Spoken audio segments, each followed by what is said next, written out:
everyone. On behalf of IBC, welcome to all to this webinar.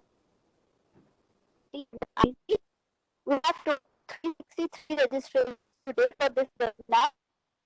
Only one option. Questions can be asked by the participants with their right-hand side of the screen.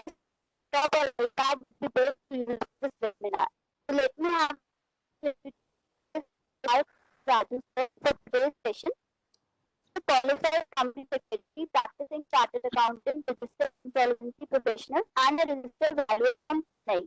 He is a tax, assurance, and restructuring partner of Messrs. Gopal Rao and Company. He is a versatile speaker and has addressed more than 400 meetings at various forums, including Chamber of Commerce.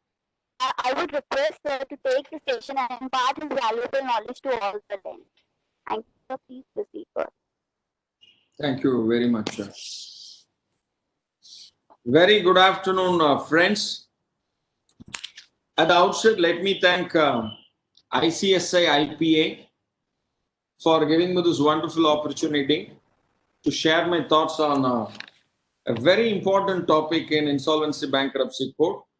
Given an opportunity to me, I want to sit the other side as a participant. I want to hear. But I have been given this very beautiful task of sharing my thoughts on treatment of pending tax liability under insolvency bankruptcy code. So on board we have Chakshu Gambhir, Radhika and Prashant Kumar of ICSI IPA. So thank you very much for being part of this program and making this program a very grand success. And more than close to 400 participants have registered for this particular program. That itself shows the kind of hard work all three of you have put under the leadership of Dr. Binoy J. Katadial.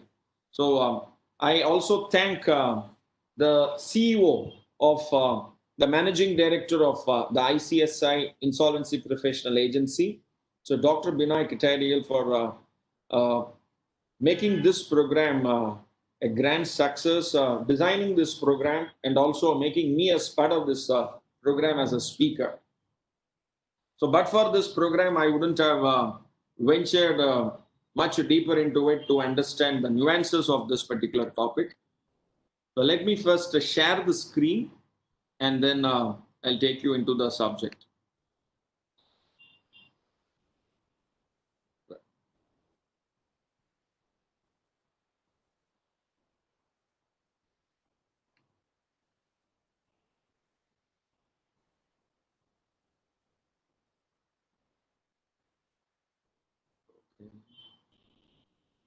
One.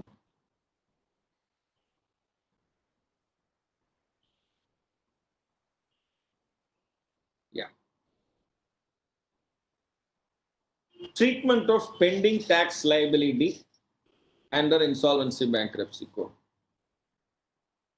Now, let me give you the background about this particular topic. We all know that this law, bankruptcy code, is a law which is brought out exclusively for recovery of dues. I repeat, recovery of dues, recovery of debt. Income tax department, sales tax department, otherwise the entire indirect tax department, that I must make it clear. So now it is the goods and service tax department and the tax authorities put together, both these departments.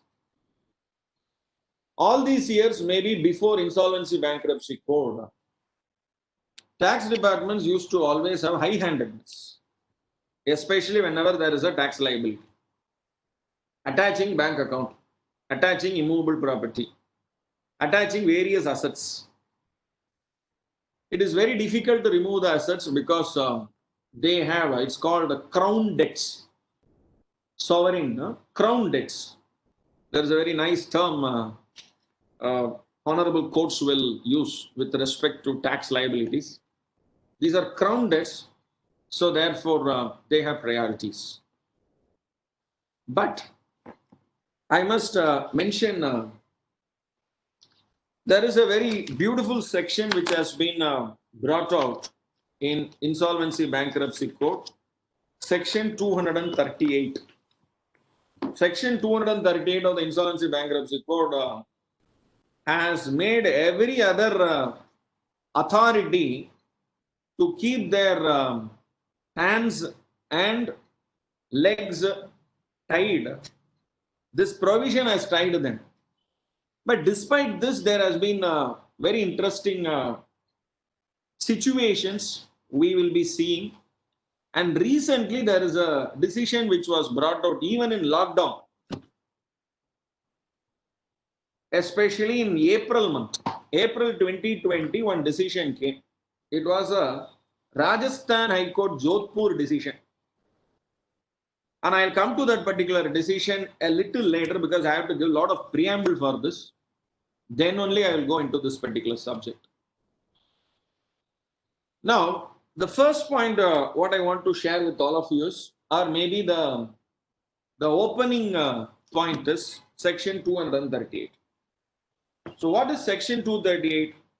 Provisions of this code to override other laws. I will begin with this section and end with this section only. But in between, there will be a lot of Bollywood style masala and all will be there. So, a lot of Jamela, Jagada, everything I will be discussing. Good. 238 says provisions of this code to override other laws. The provisions of this Insolvency Bankruptcy Code shall have effect, notwithstanding anything inconsistent therewith containing any other law for the time being force, or any instrument having effect by virtue of any law. Now, what is this? Let us see. I will take you one by one. And then I will conclude with this section at the end. We know this is a waterfall model.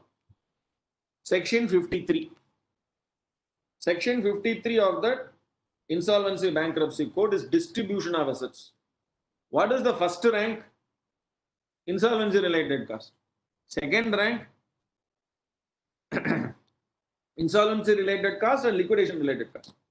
Second rank is secured creditors, workman dues up to 24 months. Third rank, employee salary up to 12 months. Fourth rank, government debts.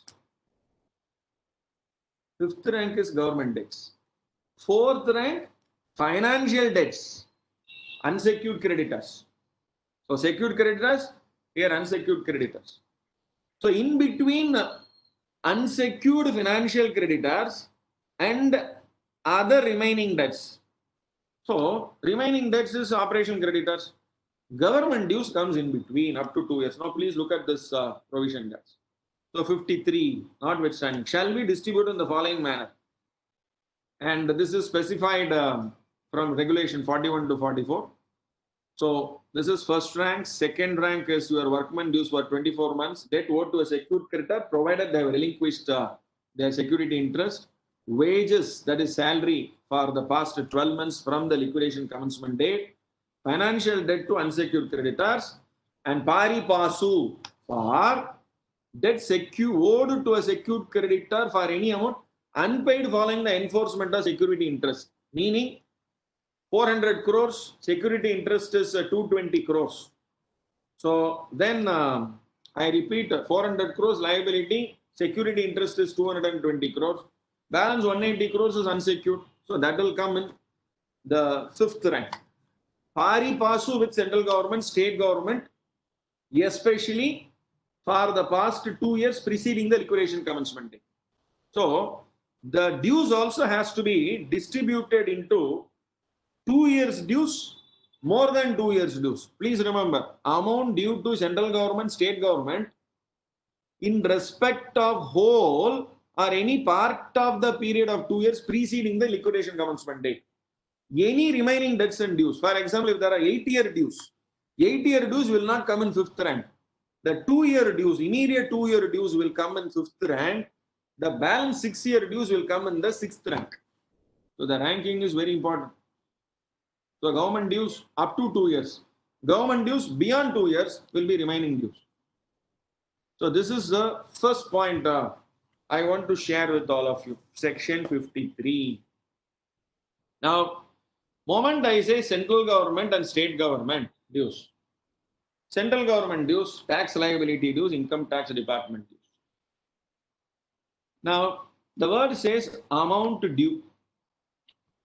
Okay, amount due. I'll come for this word a little later. Amount due to central government and state government. There is one category of amount which will not be crystallized with income tax department. For example, there is a demand which is raised at assessment stage. That is first assessment. Scrutiny, tax scrutiny. All your queries, kindly note it down. I'll address at the end. So 45 minutes to 1 hour, I will present you the provisions, the facts, the various case laws, and then I'll take up questions. And when I'm taking up the questions, I will unmute the participants. So we have 167 participants. I'll unmute the participants. Those of you who want to raise questions. So we have along with me Chakshu, Gambir, Prashant and Radhika. So I'll be requesting Gambir, Radhika and Prashant to unmute you.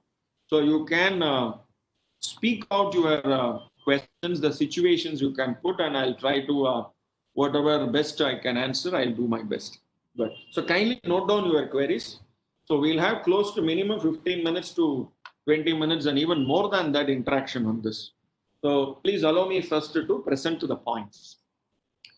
So I was referring to you that number one, that there is a disputed tax. There is an order that was put for 17 crores. Liability should be only say 1.5 crores, but the order is for 17 crores. So I dispute. And during the dispute, during the appeal, pending appeal means disputed tax liability, pending appeal. So where I have appealed to first appeal, or maybe first appeal I have lost, I have gone to second appeal, it is in income tax appellate tribunal, or it is in high court. Okay, it is a question of law, so I have gone to high court. So it is disputed tax liability, 17 crores. Now during the period, CIRP is ordered. The company has made an attachment of property. I repeat, they have attached the property. Now, can the attachment is valid? I want to share with you one particular decision, which is a 2018 decision. I hope this is visible to all of you. This is a Telangana and Andhra Pradesh High Court decision. This is in the case of Leo Edibles and Fat Limited versus the tax recovery officer.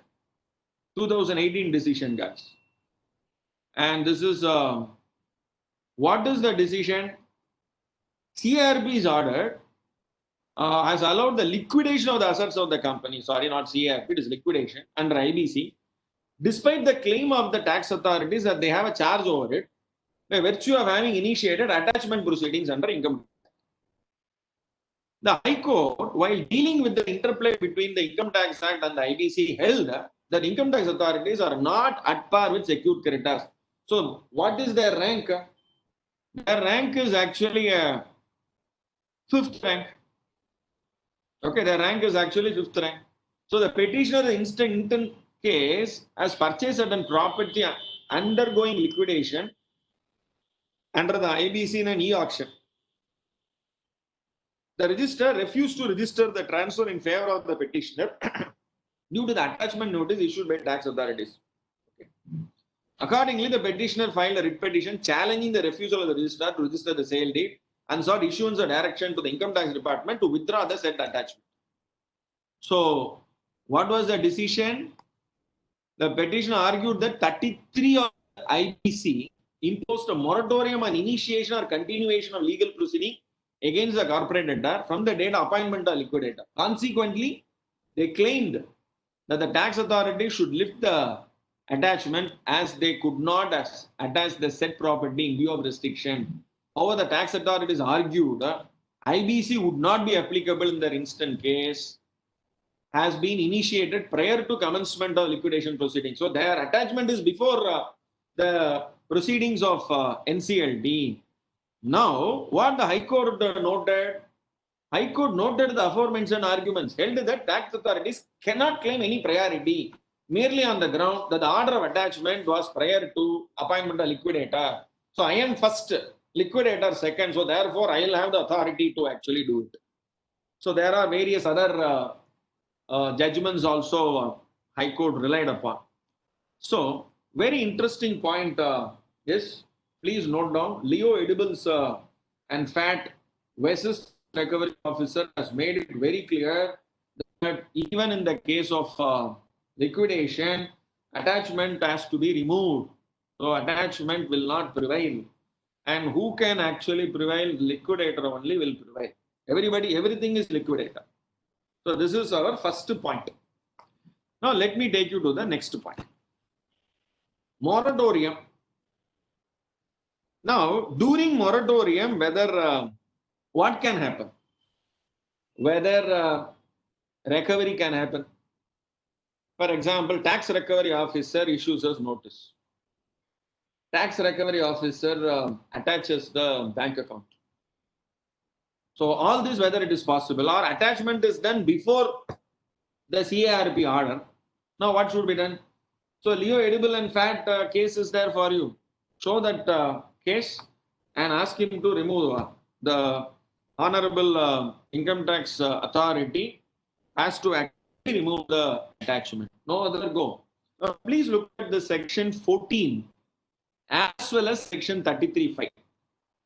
Both 14 is CARP moratorium and 33(5) is liquidation moratorium.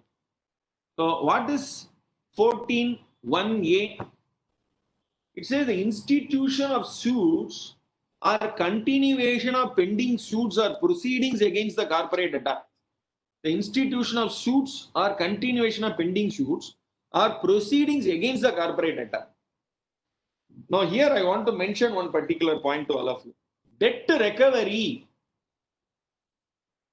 Tax due is an operational debt. I'll come for the next. Tax due is an operational debt. Why it is an operational debt? Let me tell you. So debt recovery is a different process. Operational debt recovery is a procedure. And assessment procedure is different. Assessment proceedings is only to arrive at what is the tax liability. I repeat. Assessment proceedings. So for example, there is a assessment pending. During the assessment, the time, CRP is ordered. Can assessment be stopped? No. Assessment will go on. So he will give notices. He will ask for bank account. He will ask for the books of accounts. He will ask for the confirmations. He will ask for documents. We have to submit. You can't go and say, no, moratorium is there, so you don't have authority. No. But assessment is over. Tax liability is freezed. It has gone to, and he has not paid tax. Assessee has not paid tax. The corporate debtor has not paid tax. So it is shifted to recovery officer, and recovery officer is initiating proceedings. Recovery proceedings. Can that be done? No. Moratorium. And if anything has initiated before, it will stop there. So once CRP is ordered, file one letter to Honorable Respected Tax Recovery Officer.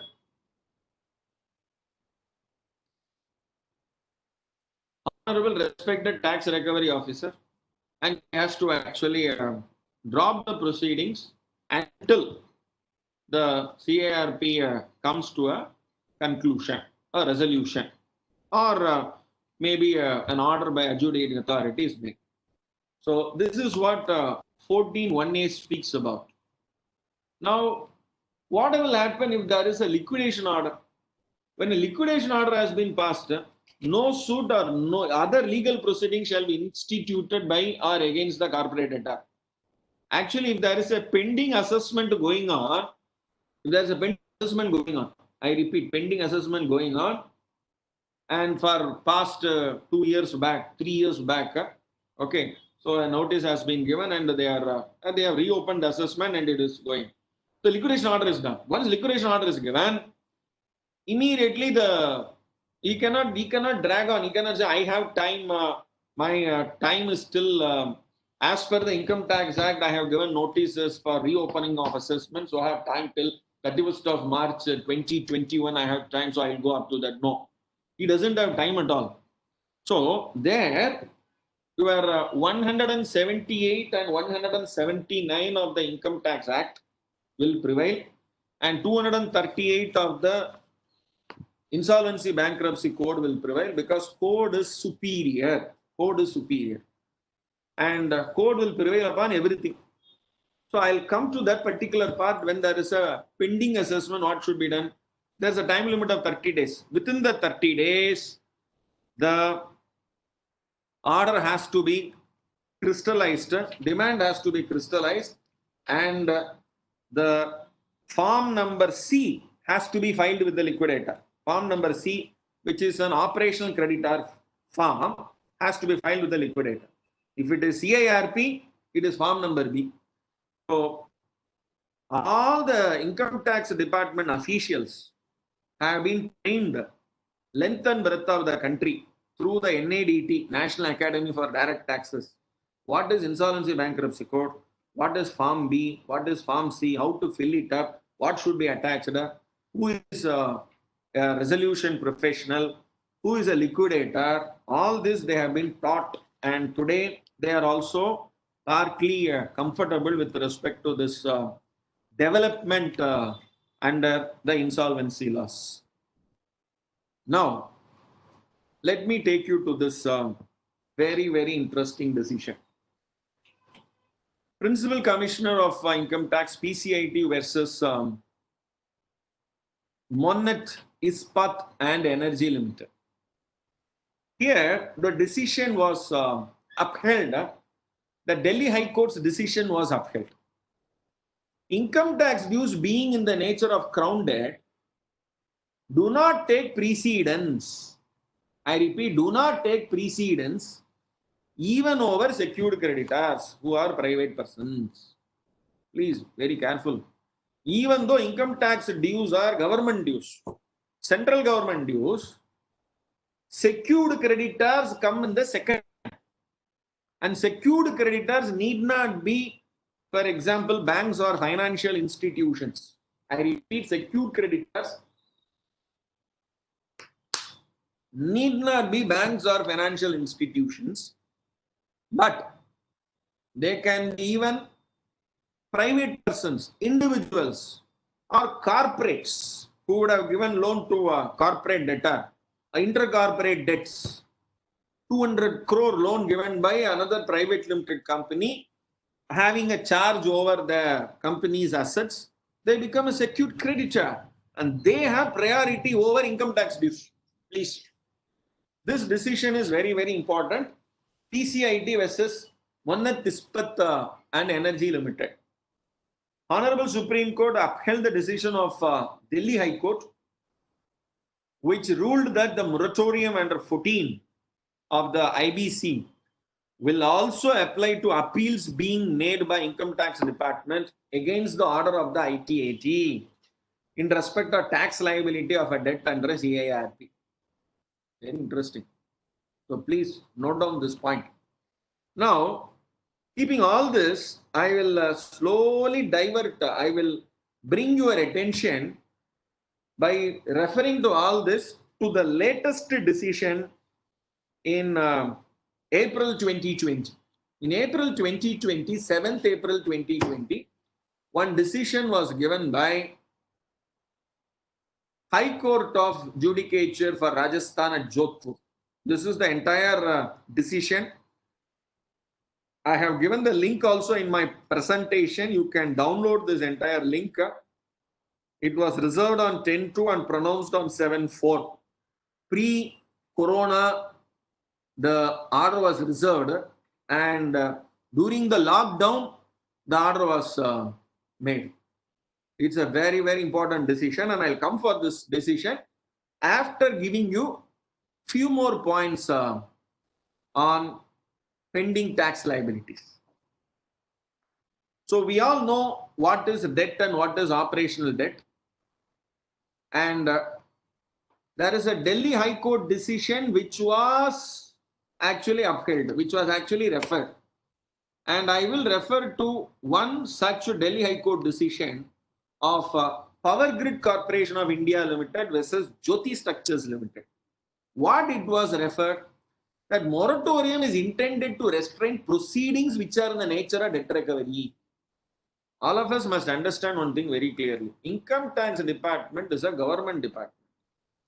And there are two steps in it, two stages in it. One is you file the return and assessment will be done.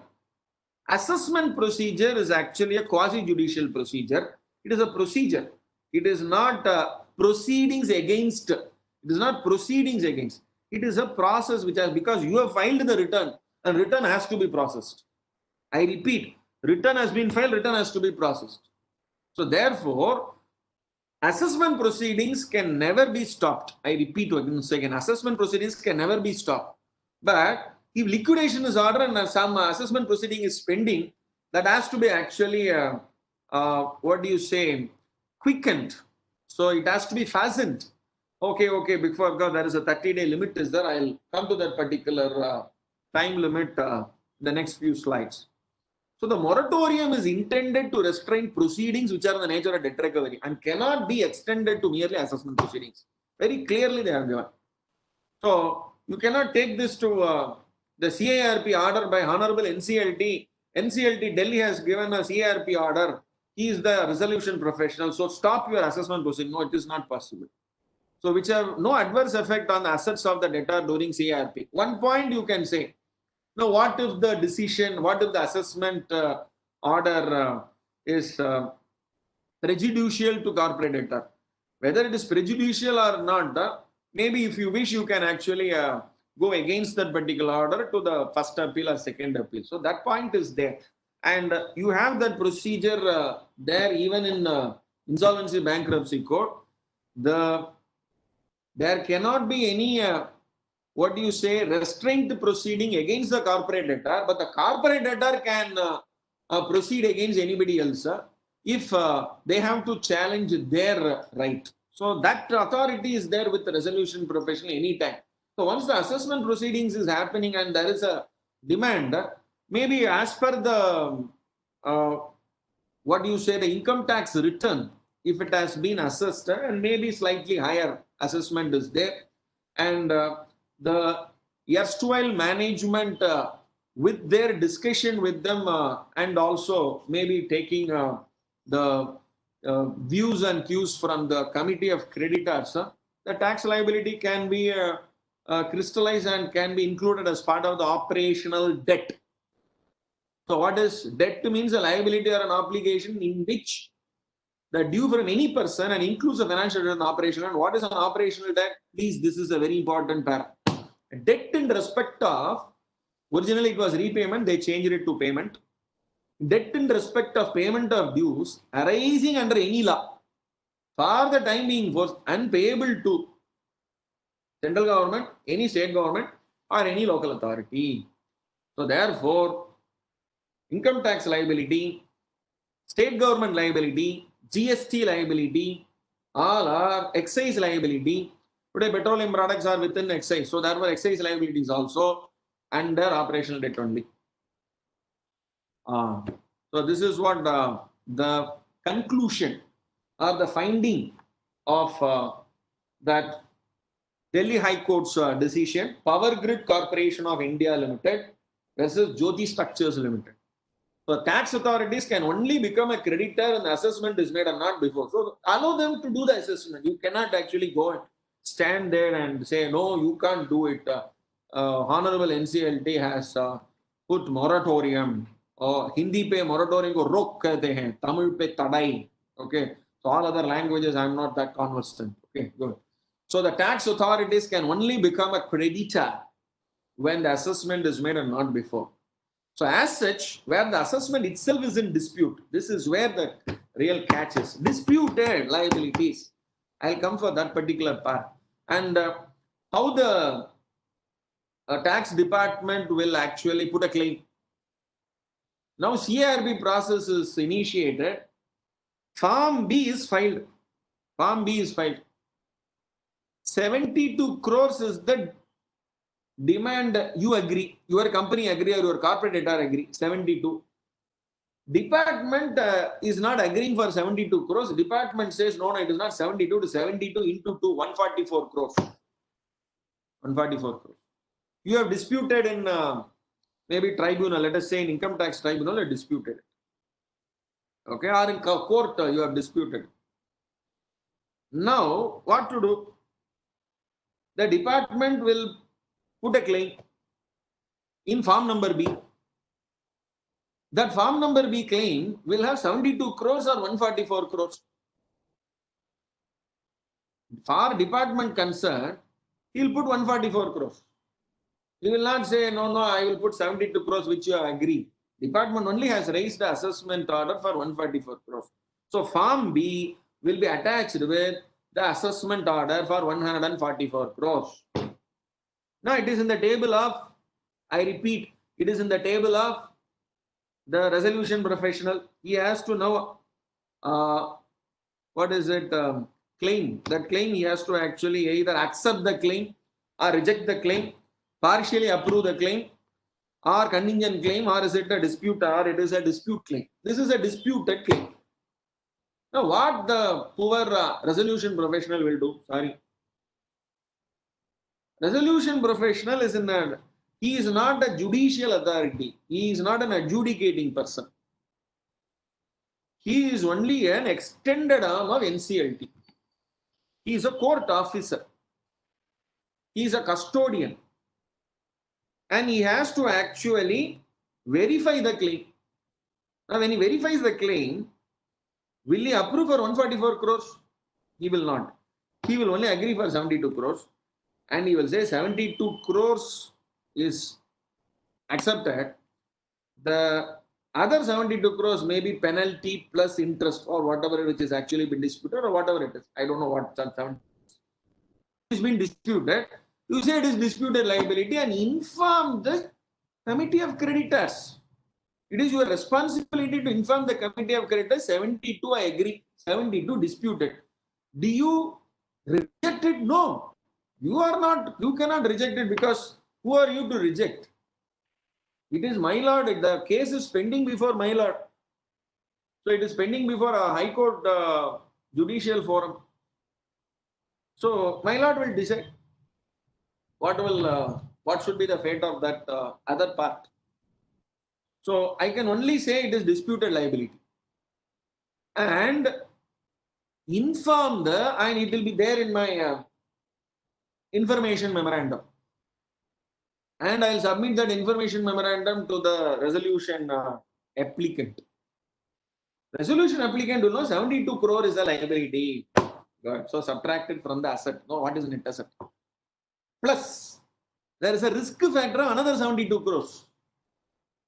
So now, point to be noted. This is the place where Rajasthan High Court decision is very interesting decision. All of you, please, you have to actually read that particular decision, guys. This is the decision, 26-page decision only.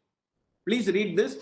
Actually, this decision is with respect to excise only, excise and GST, but it is equally applicable for all taxes. Okay.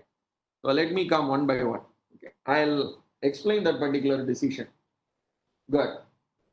So now we have another half an hour to discuss. So another major points I want to discuss to all of you. Is IT department an operational creditor? Yes.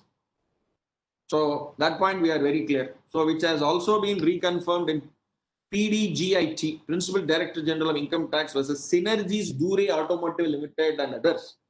Honorable NCLAT held that Income Tax Department of Central Government, Sales Tax Department and GST Department of the State Government and Local Authority who are entitled for dues arising out of existing law or operational creditor within the meaning of section 520 of the INB code. So this is also been confirmed. Means what is the form number for them? It is form number B, CARB. In liquidation, it is form number C for liquidation process regulation. Good. Now there is another interesting scenario that actually came in Raj Oil Mills Limited. Here the resolution professional has not intimated during the CIRP to attend the meeting of the Committee of Credit. Sales Tax Department officials agitated. No, we are government department, you are conducting a meeting, you are deciding.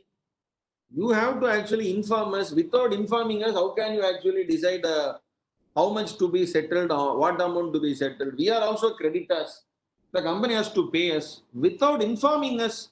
So the department went against the resolution professional and made a complaint, also made a remark before the NCLT that the RP has not intimated the CIRP proceedings, thereby we are not able to get our representation there. So if we have been represented, our due share we would have got, because the percentage what they have got is hardly 1%. Maybe I want to show you that particular part. This is that particular decision.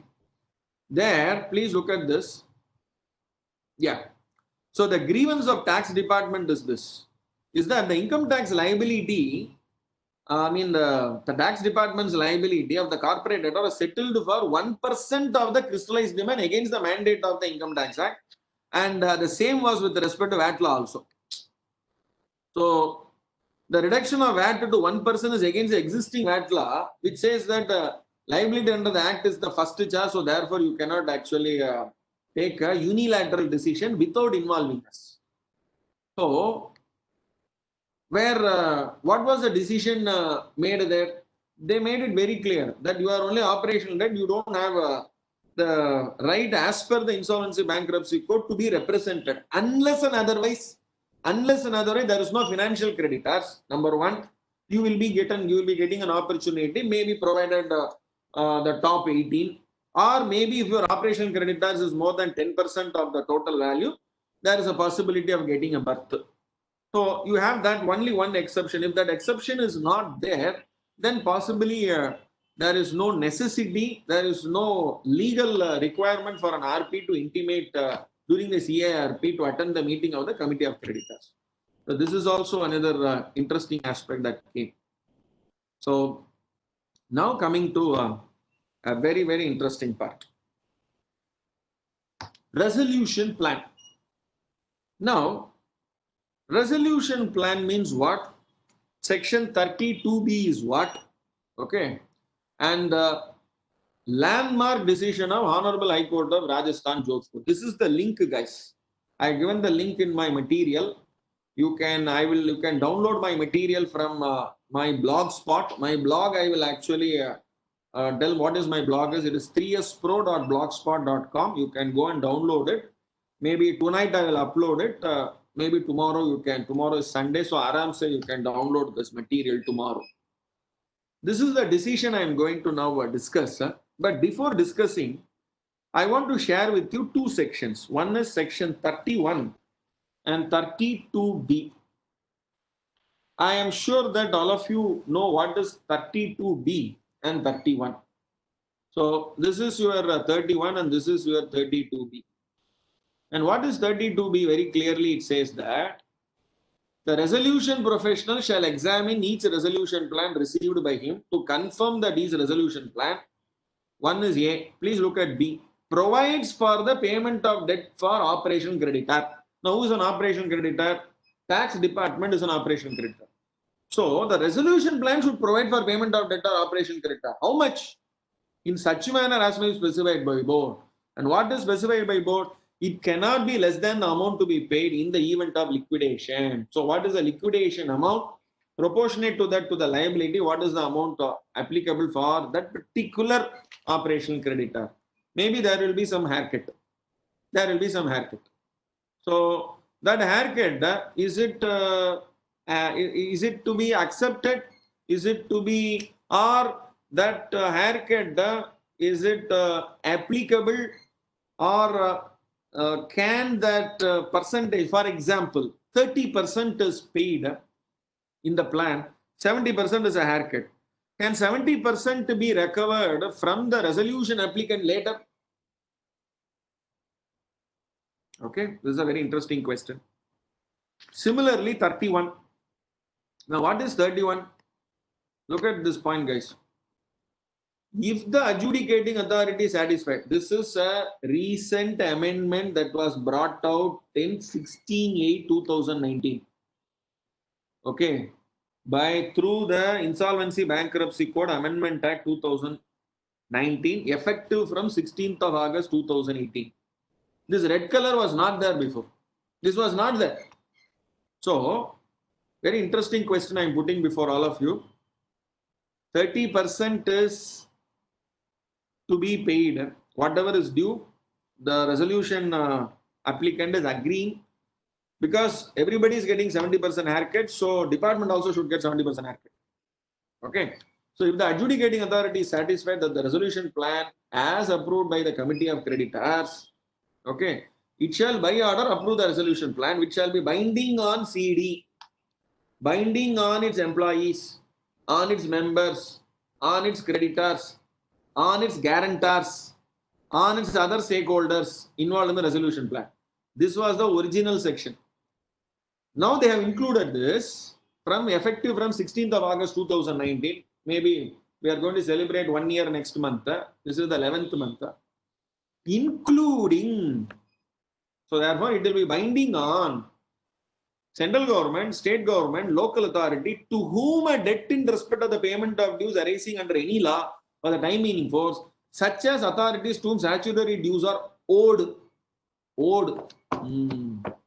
So now I am coming to the landmark decision of Jodhpur decision, dues of tax department under insolvency bankruptcy code. This was actually discussed, and a landmark decision was given by Honorable High Court of Rajasthan in Jodhpur, and this is that entire decision, guys.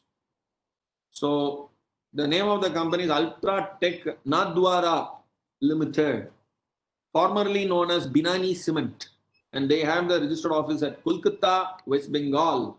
Okay, so what is the case? You just read it, but it is against the Joint Secretary of Ministry of Finance, Commissioner Central Goods and Service Tax, Commissioner Appeals of CGST Commissionerate, Assistant Commissioner GST Audit Circle Udaipur, Assistant Commissioner CGST of Pali, Rajasthan, Superintendent of CGST, everyone. Okay, and I'm taking you to the last page. Please read this, guys. This is one of the exceptionally very brilliant decision that has been rendered, and I'm starting from here. Considered in light of the ratio of the above judgment and stands of Honorable Finance Minister before the upper house of the Parliament, it is clear that the financial creditors have to be given a precedence. Please, first point, what the High Court decided, financial creditors have to be given precedence in the ratio of payments when the resolution plan is being finalized, not operational creditors. It is the financial creditors who are given right to vote in COC, whereas operational creditors, in this case, commercial tax department of the central government or the state government, as the case may be, have no right of audience. Yes, no right of audience. This was actually disputed. No, without our audience, without giving an opportunity, how can they decide our liability, what they should pay us, without giving an opportunity to us? This was argued. So please read the arguments. It's very nicely argued by the government side also. The purpose of the statute, this is the catchword, the sentence. The purpose of the statute is very clear, that it intends to revive the dying industry by providing an opportunity to a resolution applicant. Somebody is coming, some savory, some good boy is coming. So a company is coming forward, and a helping hand is given. One hand is coming. So I want to actually catch that hand and go up. Now at that time you want to put weight on me. I am inside a quicksand. Somebody is giving hand. So if I am in quicksand, if people put weight on me, how will I come up? So the purpose of the statute is very clear that it intends to revive the dyeing industry by providing an opportunity to a resolution applicant. Somebody is giving hand. Now, if you put a weight on him, will he give hand to take over the same and begin the operation on a clean slate? So for that purpose, the evaluation of all dues and liabilities as they exist on the date of finalization or resolution plan have been left in the exclusive domain of the resolution professional. So let him finalize with the approval of the COC. This is very important. With the approval of COC.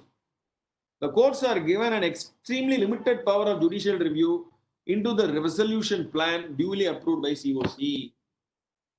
Okay. So therefore, what is the conclusion? So it is clear that the financial creditor had to be given precedence. So what happened in this case is very interesting facts I will share with you. Please look at this particular facts. And this is the fact. In this case, I think this 2 paragraph, if you read, you will understand what actually went and what actually happened. In this case, an insolvency application was preferred against Binani Cement and the case was admitted to IBC. After following the due process, Committee of Creditors agreed to the resolution plan proposed by petitioner. In terms of resolution plan as approved by NCLAT, a total payment made by Ultratech Cement was 7,950 crores and all admitted debt was paid in full. Admitted debt was paid in full. While admitting the total outstanding claims of various operational creditors, very important step, the IRP had admitted a sum of 72 crores as the total dues, which were owed to Central Excise and Service Tax Department. This amount was recorded in the resolution plan. However, as per the department's calculation, the due is around 144 crores, double. Hence, the department continued to send letters for recovering the sum of 142 crores, even after the company has taken over by the petitioner. In this backdrop, the petitioner approached the Honorable High Court for quashing the demand notice and it also sought prayer to get a restraint order against the department. And restraint order was passed. And you'll be surprised to read one particular sentence. I want all of you to read this sentence. Before parting, please read all of you this sentence. We would like to express our serious reservation on the approach of the officers of the GST in persisting with the demands raised from the petitioner, in gross ignorance of the pertinent statement made by Honorable Finance Minister before the Parliament, an amendment brought around in the IBC. We are of the firm view, the Honorable High Court of Rajasthan says, we are of the firm view that the authorities should have adopted a pragmatic approach and immediately withdrawn the demand, rather than indulging in totally frivolous litigation, thereby unnecessarily adding to the overflowing dockets of cases in the court. Writ petition is allowed. No order as to the cost. Damal. So very, very important decision. But I will come to the other side now. Does department are left out like this? Do they not have any other course of action? Will if it is a private limited company or a public limited company, what will be the state of affairs of the directors? So that part is very important after this. So I want to share with you 2 sections which are parallel in Gst Act as well as in Income Tax Act. That is 88 of Gst Act and 178 of Income Tax Act. Similarly, 89 of CGST Act and 179 of Income Tax Act, which will be almost parallel. So let me now share with you what is 88.1 and 178.1 of Income Tax Act. Maybe I wouldn't have given some parts I would have given, but I want to just share with you the comparison, and then I want to tell you my conclusion before I invite questions from all of you, because we have another last 10 minutes or 12 minutes I will take to make this particular very, very important point. And after that, I will be ready to take your questions. Okay. 88 section of CGST Act has actually 3 subsections, and 178 of the Income Tax Act has 6 subsections. And there is a very interesting point I want to share with you, that 88 as well as 178 is liability in case of companies under liquidation. Okay, both these are under liquidation. If companies are under liquidation, what should be done? Okay, so one point I want to mention to all of you is, in 178(1) also, every person who is a liquidator of any company shall within 30 days after he has become such a liquidator give notice of his appointment to assessing officer.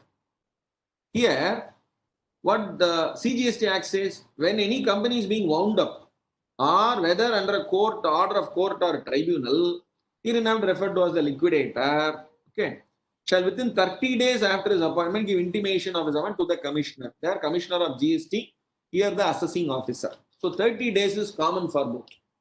But in 178(2), the assessing officer shall make inquiry and notify the liquidator within 3 months. Within 3 months, from the date on which he receives the notice of the appointment of the liquidator, the amount which in the opinion of the assessing officer would be sufficient to provide for any tax payable by the company. So 3 months from that time, there is a provision here. Now, you have another time limit as per IBC code. So 178 under Income Tax Act gives 1 month you intimate, 1 month from that I will take 3 months time and all. So that is what 178(6) last section, when insolvency bankruptcy code came, in the, what do you call it as, the annexure. Okay. So in the schedule, Income Tax Act also has been amended. So you have various schedules. So one of the schedule is actually 1961. Yes, the third schedule, amendment to the Income Tax Act. So an amendment to the Income Tax Act, they have made third schedule. They have amended 178(6). What they have said, the provisions of this section 178 shall have effect notwithstanding anything to the contrary containing any other law for the time in force, except to the provisions of IBC. That means IBC prevails. So please look here, guys. 178(6). So what is the meaning of this particular 178(6) provision? So when the IBC came, they also amended 178 synonymously, parallelly. So it is noteworthy that at the time of enactment, the legislature has conspicuously amended 178(6) to make this a non-obstanding clause subject to the provisions of IBC. IBC will prevail. So therefore, 30 days you intimate. After the 3 months, he will tell what is the liability and all. Nothing will work out as far as. So therefore, once he intimates, as per form number C, you have to give the what do you call it as the claim form. That's all. Once the claim form is given, the system, the IBC system will continue. So that is 178 for your kind information. And the same information is also with respect to 88(1). Good. Now, so we are clear up to this part. So the first 30 days, we are clear. Now please come to 88(3) and 179. 88(3) is a very, very important section. I repeat, 88(3) is a very, very important section, guys. And after this, I will take you to the comparison between 789 as well as 179. Okay.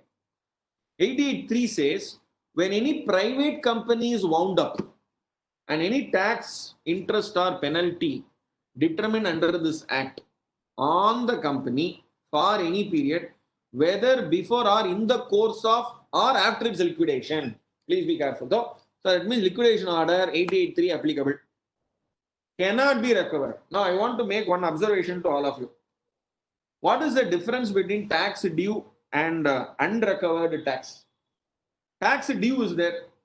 I repeat, tax due is there. Unrecovered tax, please look at this word, cannot be recovered. So just because tax due is there, can it be said that it is not recovered? it is actually a debatable point. I want to make this point very clear, guys, that cannot be recovered means tax due is there, recovery procedures has been initiated, and recovery procedures after initiating, I was able to recover only part of it, or I was not able to recover anything. There is a due of 12 crores. I have initiated recovery proceedings. I have recovered 3 crores. What is not recovered? 9 crores. Okay. So in the course of liquidation, cannot be recovered, then every person who was a director, look at this point very clear. So I cannot be recovered. So tax due is different, unrecovered tax is different. Okay, unrecovered tax is different. Okay, so it cannot be recovered. So only if it is cannot be recovered, I will go. For example, cannot be recovered. Can it be said that? Can it be said that there is a tax due? Recovery proceedings is not initiated. Only assessment is done. Recovery not done. So in the meantime, liquidation is ordered. So form number C, I am applying. The income tax officer, you have intimated as per 178(1), you have intimated. So I have filed form C. In form C, I am saying assessment year 1, 2, 3, 4. These are the demand notices. Please pay. Now I will consider it. And since I am a liquidator, I will go by waterfall model. And waterfall model, what is your rank? Your rank is actually 5th rank, 53. Section 53, central government is in 5th rank. And I will go by the liquidation value. And liquidation value, I will proportionate it. When I proportionate it, you may get the haircut. Sometimes the entire hair will go. Sometimes hair will go or head, head also will go. Up to neck also, the cutting will be done. So, I don't know. So, can that be said as the balance? For example, out of 12 crores, only 70 lakhs is paid. 12 crores is a demand, 70 lakhs is only paid. Okay. So, balance 11 crore and 30 lakhs is not paid. Can 11 crore and 30 lakhs can be recovered from? Then every person who was a such company at any time during the period jointly and severally be liable for such payment of tax. 3 directors are there. So divide 11 crore and 30 lakh, divide by 3 directors. So there we have to be very clear that what is distributed is different. Okay. What cannot be recovered cannot be said as tax due, tax pending due. Tax pending due is different from what cannot be recovered. Cannot be recovered means unrecovered tax means recovery proceedings has been initiated. Recovery is very important. Recovery notice has to be given. In Gst Act, you have a separate sections, and also in Income Tax Act also you have separate sections for recovery. You have a recovery officer is there. So in GST also you have separate procedure with respect to what do you call it as a demand.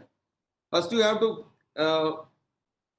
crystallize the demand, and then recovery proceedings are there. So recovery proceedings is a separate proceedings. So in the recovery proceedings, assessment part will not be discussed at all. What will be discussed? This is the amount due. When are you paying? As per the, I will give you a notice, pay within 30 days. I'll give you time. I'll give you installments. I'll give you 10 months installment, 12 months installment, 24 months installment. Pay. This only will be negotiated. And the part will be paid, part is not paid. If it is not paid, then that will come under cannot be recovered. So initiative has been taken and I am not able to do it. So please, I want your kind attention to this particular part. Yes. Especially this paragraph, I want you to read. What is most important is this paragraph. So one of the major ingredients under 88.3 is that tax have been unrecovered. Therefore, it is important to analyze if initiation or recovery proceedings under 78 of the Gst Act, a particular tax is a sine qua non for invoking provisions of 88.3. Only tax due is there, and he is sitting like what do you call it as like a tamarind. He is actually sitting. Then There is no recovery proceedings initiated. So then can 88.3 can be said, no, I will recover from the directors. That is not possible. You haven't tried your best to recover from the company. Why you are coming to the directors? Very important. So those who are having a flair for litigation practice, those who are having an interest in the litigation practice, these are all very nice points, nicer points. So therefore, it is important to analyze. And in light of the phrase unrecovered tax, so that is to say whether the usage of phrase unrecovered tax implies that only such tax dues for which recovery proceedings were initiated but could not be recovered, or it does mean any tax dues which remain unpaid. Okay, so please be very careful about this particular part. So it is a well settled principle under 179 that in order to invoke such provision, a clear finding has to be recorded by the officer that in spite of efforts to recover the tax, the same could not be recovered from the assessing officer. Oh, okay. So you are shutting down the company. Liquidation. How much you are paying out of 12 crores? 10 lakhs only you are paying. Okay, balance 11 lakh 90 I will recover from the directors, the erstwhile directors. Can he do so? No. Then what he should do? 11 lakh 90,000 write off only. I'll give you one very important point, guys. Every year, assessed tax could not be recovered by the income tax department has been written off close to 2000 to 2200 crores is written off every year, and this is a C&AG finding, and it is placed before CBDT. And this report, the ruling party and the opposite party, the opposite party will always be very much interested to know about this one. How much tax recovery amount has been written off by the income tax department this particular year, which has been brought to the attention of the CBDT by the C&AG. This report is very important. So that only I can go to the directors. I cannot go directly to directors. So now please watch this particular part. So I have mentioned about the difference between tax due or unrecovered tax. Okay. Now the last but not the least point, and after that I leave the floor open for questions to all of you. We have almost crossed 4 o'clock now. 89 of Gst Act. I repeat, 89 of Gst Act. So this is your Gst Act 89, guys. So please look here. The liability of directors of a private company. It starts with the word notwithstanding. Notwithstanding anything in Companies Act. But the same section, what do you call it as? It is called as pari materia. Both sections are pari materia. 89 and 179 of the Income Tax Act, both are pari materia. That means almost same wordings will be there. Almost same wordings will be there. So, except only one or two sentences will be additional. So, let me read that particular sentence alone. So, notwithstanding anything contained in Companies Act where any tax, interest or penalty, all three, due from a private company in respect of any supply of goods or services or both for any period cannot be recovered. Again, the word is cannot be recovered. They don't use the word called tax due. They don't use the word called tax due. Okay. So, cannot be recovered. Every person at that time during which the tax was due. So, at that time it was due. After that, they should have taken procedures to actually recover it. Okay. So, cannot be recovered. Then every person who was a director, jointly and severally, be liable for payment of tax, interest and penalty. Unless and otherwise he proves that mens rea is not there. So, therefore, no, it was not my mistake. It was somebody else. So, they have to actually come out very clearly with that ultimately he is not responsible for that non-payment of tax. So, unless he proves that non-recovery, please look at this word non-recovery, cannot be attributed to any his like neglect or miscreance. Here he would have kept quiet. Being part of the board member, board meeting would have happened, agenda would have been there, minutes would have been there, he would have signed the minutes, but he would have been negligent. So then proceedings will go against him, and that evidence is enough. Very, very important. But 89.2, Similarly, 179(2), both sections are same. This is, I will say, a savior. This is a savior. So the only exception that if you don't want that recovery to go against the directors of the company, the tax dues recovery, okay, the only exception is convert the private limited company to public limited company, even later part. While the tax due was there, it was a private limited company. After that, it has become public limited company. So please read this provision. It is very interesting. Where a private company is converted into a public company, and the tax interest are paid in respect to any supply of goods or services or both for any period during which such company was a private company. So when it was a private company, it was due. But after that, you are converted into a public company, then the directors cannot be touched at all. So then subsection 1, nothing contained in subsection 1 is applied to any person who was a director at that particular point of time. So provided nothing contained in subsection shall apply if any personal penalty is imposed on such a director. So with respect to liability with respect to company, if private company is converted to public limited company, they are safe. So I am sure I have given you a very good tip for all of you, and also for a professional work for conversion of a private conversion of a private limited company to a public limited company. Very important. Good. So I must thank each and every one of you for being very, very patient, and almost we have close to 230 participants online.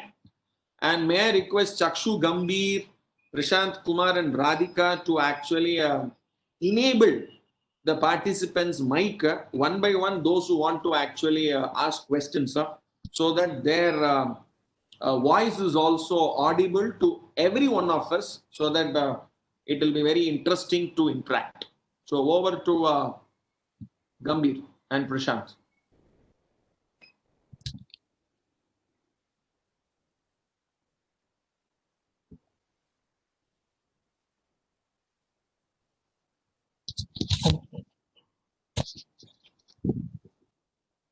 Mr. Ramanlia.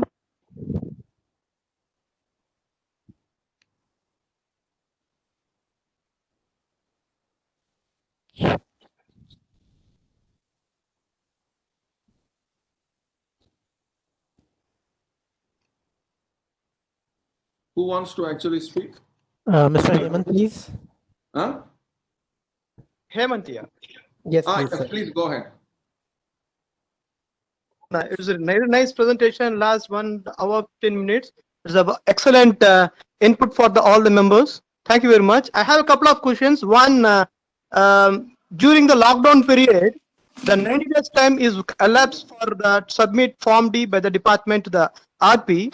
Now, post-COVID lockdown, now department submit their claim to RP, but RP saying that the 90 days is over, so I can't entertain your claim by that from department point of view. Now, what is the remedy for the department to entertain their claim, and whether they have to approach for NCLT and submit the miscellaneous petition under 60 subsection 5 or any other mode, or wait for liquidation process? That is question number 1. And kindly, I request to kindly touch upon in the case of MAT credit available in the corporate data, when a new company, resolution company is going to take over, whether the MAT credit can be eligible to avail that for the new company also. Thank you very much, sir. Okay. So the first question is 90 days. Second question is MAT creditor. Correct. Okay. So number 1, if 90 days is over, my view is the resolution professional doesn't have the legal authority to entertain any claims. So therefore, he has to actually, rather than rejecting the claim, he cannot actually reject the claim. Only when the claim is made on time, he will go through the records and then he will reject the claim. This is never can be treated as a claim form at all.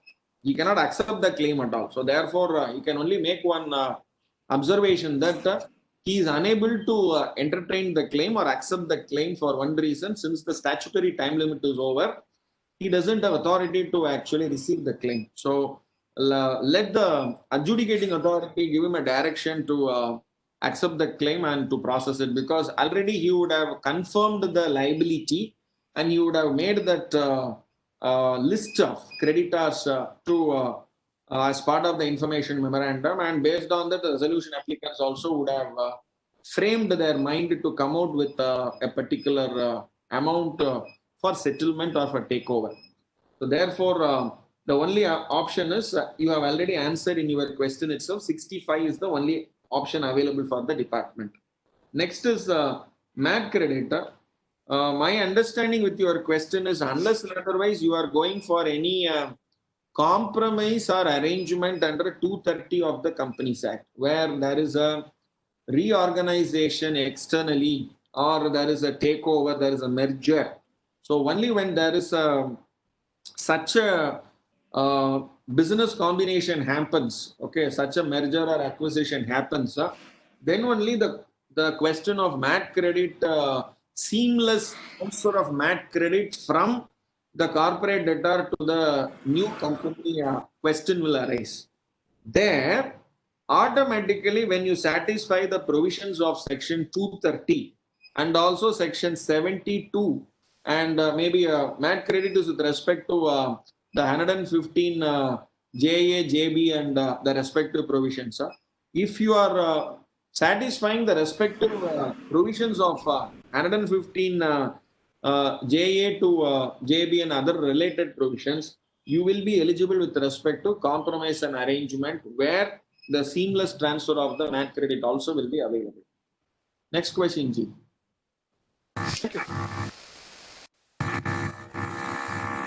Mr. Mahesh.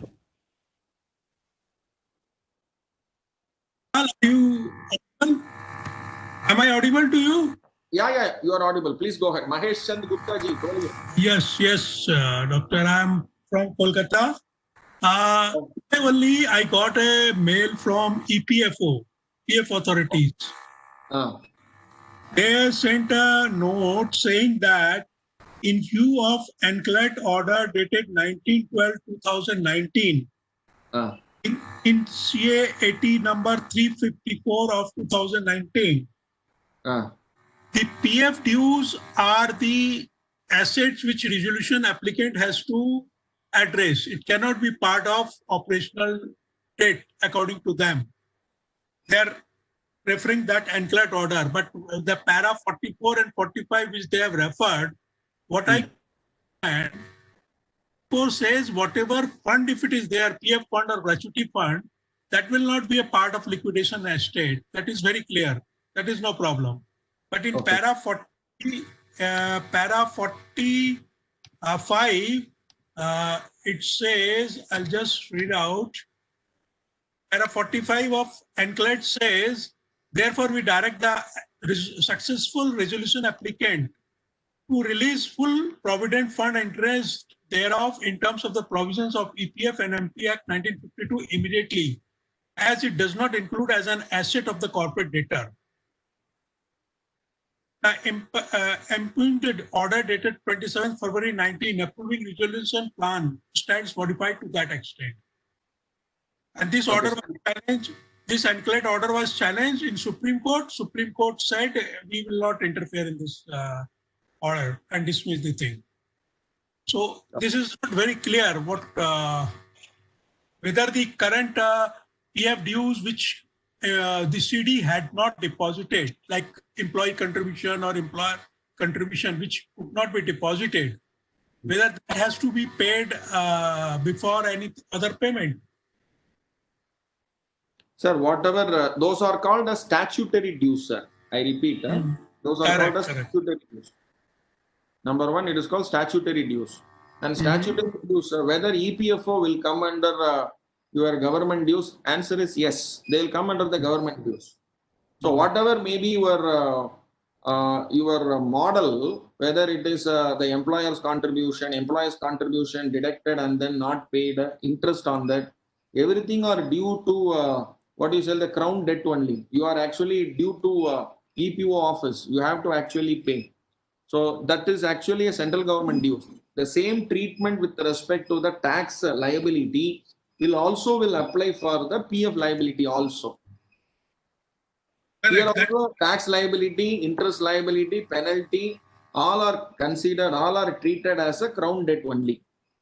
Correct. So one thing is, they have to assess first what is the liability. If it is not assessed, pending proceedings are there, then it cannot be crystallized. Somewhere it has to be crystallized, an order should be there. Then it becomes a operational debt, and claim has to be made from their side. That was a clear understanding. But by virtue of this mail or letter, they want to say their total dues is in priority to any other debt. No, that cannot be said. No, that is IBC is Supreme 238 section has made it very clear, and EPFO office their liability will be an operational debt only. So that kind of interpretation will never work out. Next question, sir.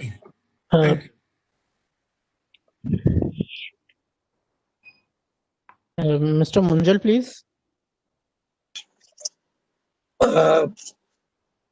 Good afternoon. A very nice Dr. Gopal presentation. Thank you very much, Naresh Bhai. Please keep it up. My question I have given to you directly.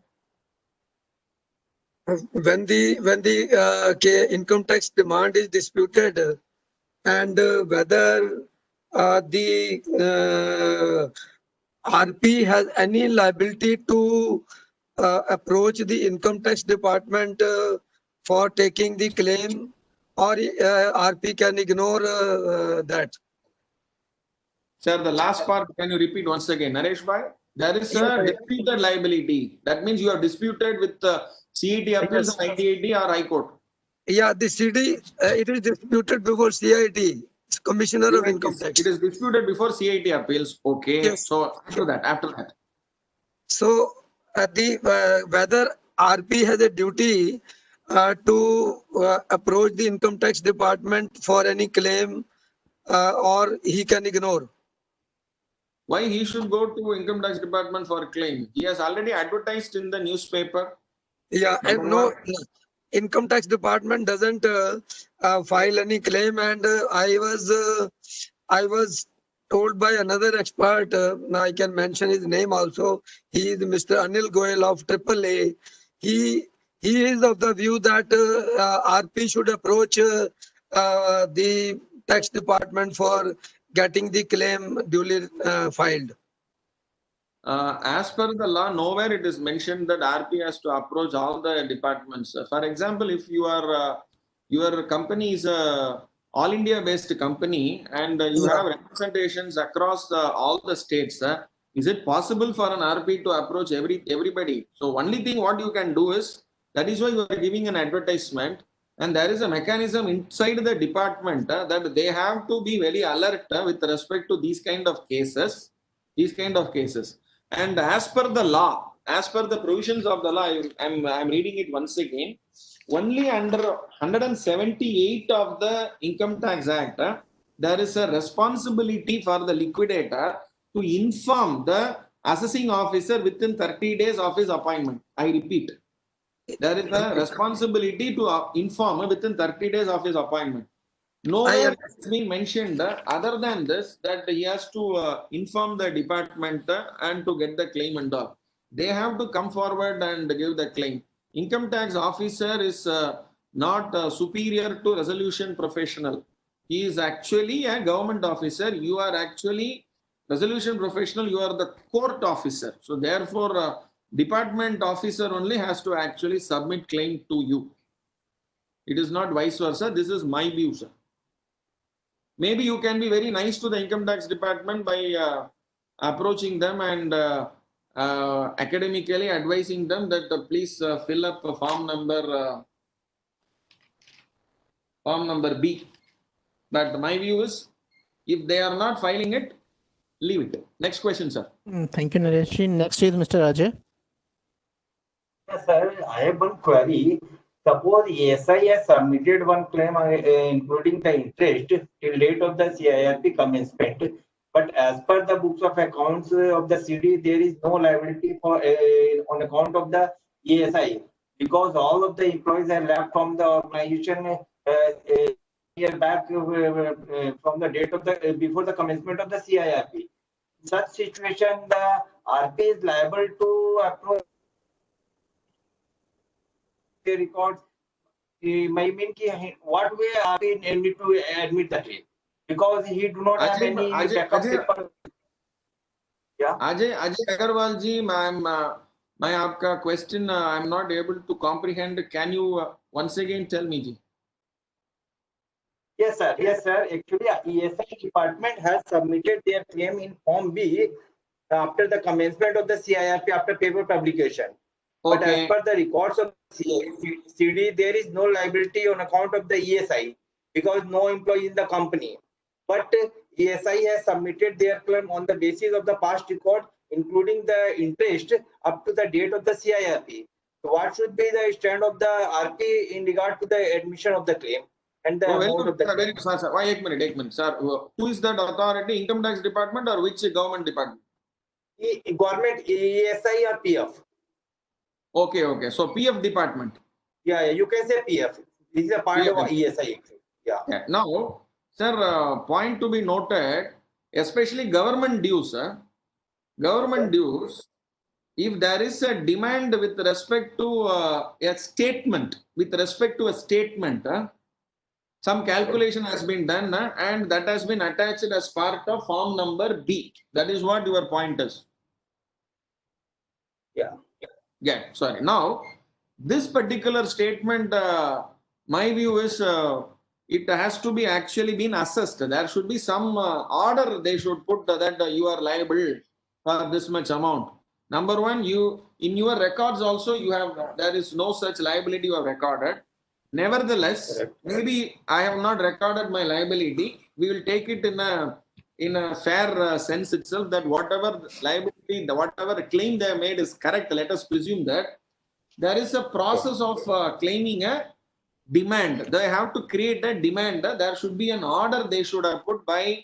There should be a proceedings by giving notices. So what they can put is this is a temporary demand. So your demand is actually not crystallized. So maybe you can take a separate opinion. Legally, you can take a separate opinion whether the company is bound by that calculation as per the claim made by that. Nevertheless, if that particular claim you are not able to comprehend with respect to the dates and the amount and all, you can say very clearly that your claim is actually we are not able to comprehend with respect to dates. We require you to actually go as per the section and as per the provisions of the law. Give corporate debtor the respective notices and confirm the claim through the respective section by giving a demand notice. So then it becomes what you call it as a government due. Until such time, it is only a calculation.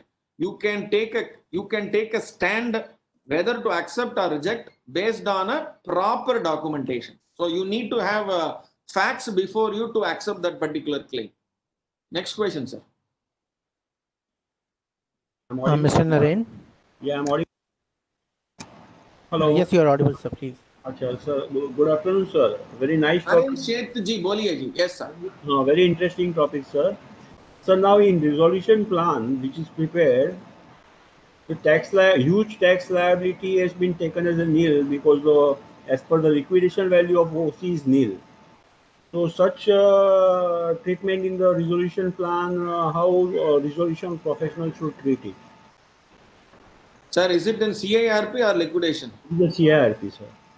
CIRP. There is a claim made for say the 10 crores of claim is there, but your liquidation value is very negligible. So that's your point. Am I right? In resolution plan says that no liability should be payable towards this claim. No, that is okay. But this liability which this claim is made by the department is based on any order? Yeah, it is based on the order. Based on whether it is disputed? No, there is no dispute. That means it is tax due? Yeah, it's tax due. Then if it is tax due, then it is liable. But there is no liquidation value. for that because it is an operational claim. No, that is fine, G, but that is an operational claim. How can you say that there is no liquidation value is not there? Suppose the total liability of financial creditor is say 1400 crore rupees. Sir, when there is a tax due is there, the corporate debtor should have disputed. Prior to CRPT. Tax dues are prior to CRPT. Let it be, sir. Let it be prior to CIRP. So they have not disputed it. At least now you could have taken a stand to either dispute it. If you are not disputing it, you leave it to the respective what do you say, the committee of creditors to take a call on it. As per your as of resolution professional is concerned, there is a claim that is made by the income tax department. I repeat, the claim is made by the income tax department based on an income tax assessment order. Am I right? Naresh? No resolution plan is come. Sir, my point is, Naresh Sheth, whether the claim form number B of income tax department, has they attached the income tax assessment order? Yes, it is there. Then the claim is a valid claim. No, I'm not on the point of valid claim. I'm on the point that in the resolution plan, resolution applicant has said, since there is no assets available for operational claim. That is a business decision they will take. And if you leave that to the committee of creditors. Committee of creditors will say, out of the total liability, you will only pay 20%. 80% is haircut, or 90% is haircut, and 90% haircut even income tax department has to take. No other choice. So we don't have any role in it. Okay, sir, we are having another participants lineup. Thank you, Naresh ji. Miss Megha Agarwal. We'll take this as last question, Gambhir. Miss Megha, I think she's not able to talk. Yes, yeah. Am I? Yeah, you are audible. Please go ahead. Okay, sir. Thank you for the presentation. So here in one of our cases, Megha Agarwal, can you speak again? We are not able to hear you. yeah, sir. So during moratorium, one of the appeal officers, income tax appeal officer, filed a negative, passed a negative order against the corporate. It was moratorium and still they filed a negative order. So here, action present. Wait for the appealing officer demand of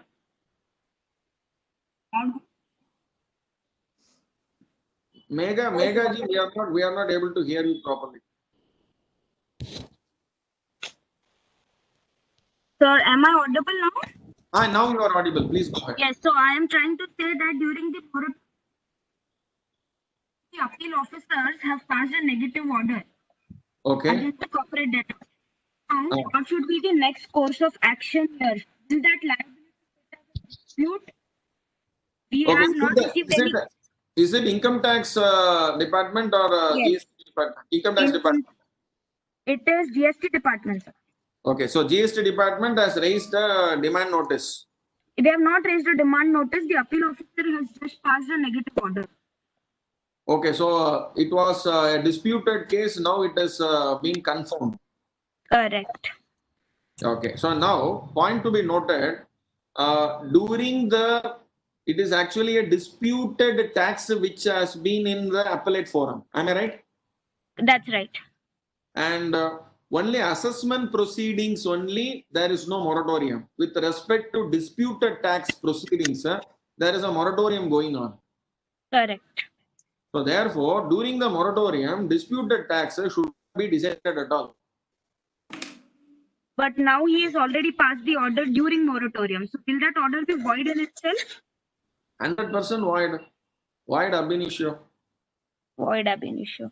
So an intimation to officer saying that the order itself is void would do, or an NCLT direction to him saying that the order should be quashed has to be taken?